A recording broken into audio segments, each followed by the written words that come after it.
Allez, on termine cette émission avec une séquence SCPI, comme à l'habitude, augmentation de capital de SCPI. Pourquoi et comment en profiter? Jérémy, bonjour. Bonjour Thomas. Alors, on rappelle toujours un peu la définition de la SCPI pour planter le décor, ceux qui n'auraient pas encore ça en tête. Une SCPI, c'est un fonds d'investissement immobilier collectif qui est accessible et souple puisqu'on peut rentrer à partir de quelques centaines d'euros, qui permet d'investir dans l'immobilier sans avoir les soucis de gestion puisque ce sont des professionnels qui gèrent les biens immobiliers. Et ça permet de connaître, de savoir où on met son argent quand on investit puisqu'on connaît la stratégie d'investissement de la société de gestion avant d'y entrer.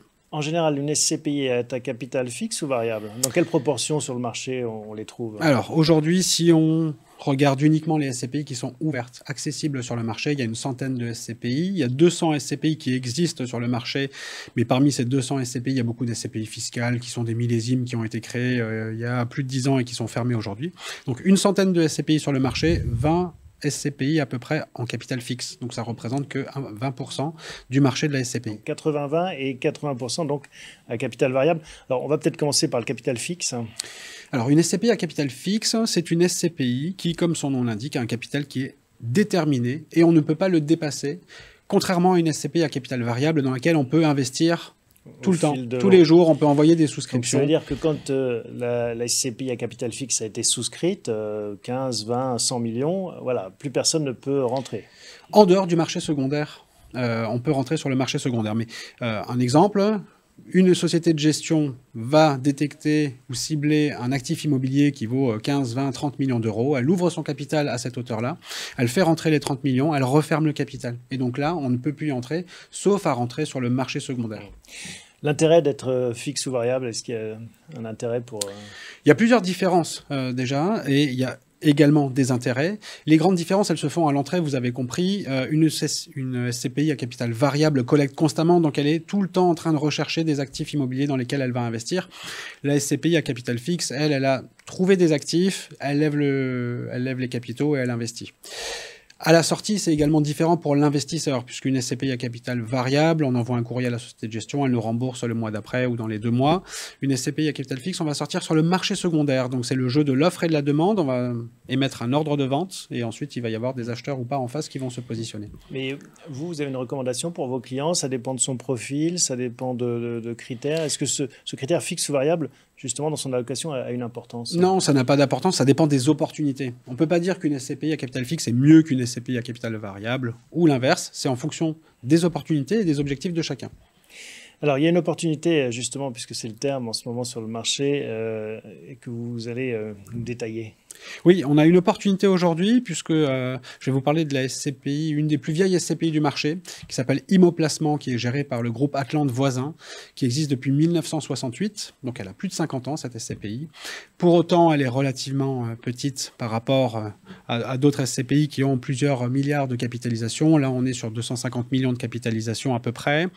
Donc c'est une SCPI qui est franco-française. Alors oui, il y a pas mal d'informations ici. Donc là, on est sur une augmentation de capital de 15 millions d'euros. C'est une SCPI, donc comme je le disais, franco-française et plutôt située dans l'est de la France puisque le siège social de Atlante Voisin est à Dijon. Donc on a 40% du patrimoine qui est situé en Rhône-Alpes-Auvergne et 17% en Bourgogne-Franche-Comté. C'est une SCPI qui est très diversifiée.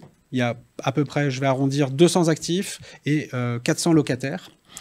C'est une SCPI qui a de très belles performances puisque elle a distribué 5,53% en 2021.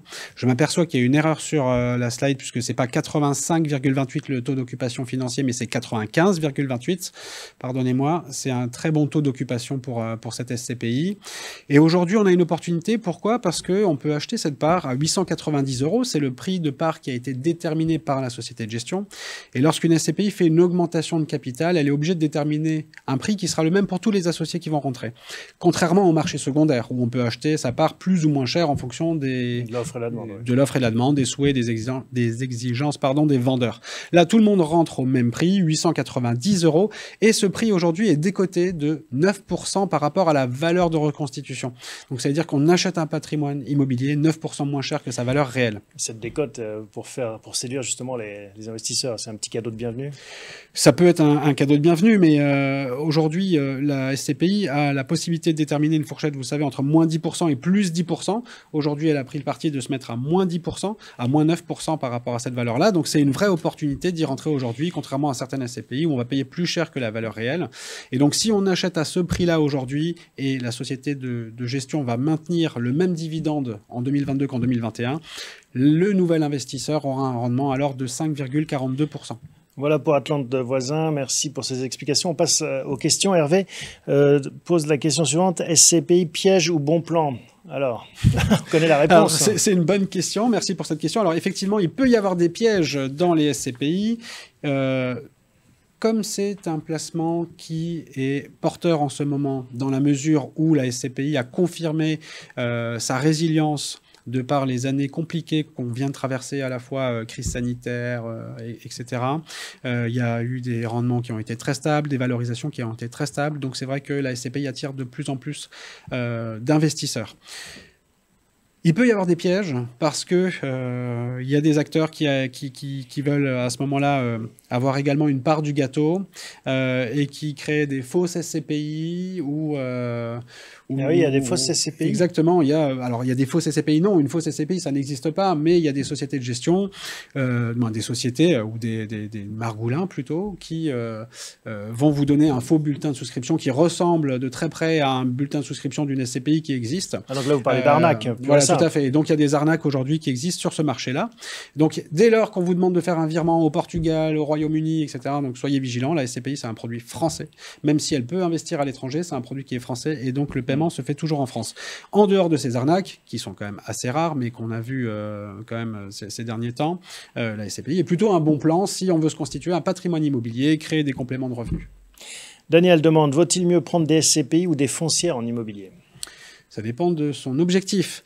Les risques ne sont pas les mêmes, la durée de détention n'est pas la même, la volatilité non plus. La SCPI est un placement qui est beaucoup plus stable. La foncière, on l'a vu notamment pendant les années Covid, a fortement décoté du fait que c'est une classe d'actifs qui n'est pas que corrélée sur l'immobilier, mais aussi sur les marchés boursiers. Donc même si l'immobilier se porte bien, mais que la bourse baisse, les foncières peuvent baisser. Donc aujourd'hui, on a une performance qui est très forte sur les foncières, je crois 9,5% sur un an glissant, pour 5,5% sur les SCPI sur un an glissant, mais on a cette volatilité qui est beaucoup plus importante.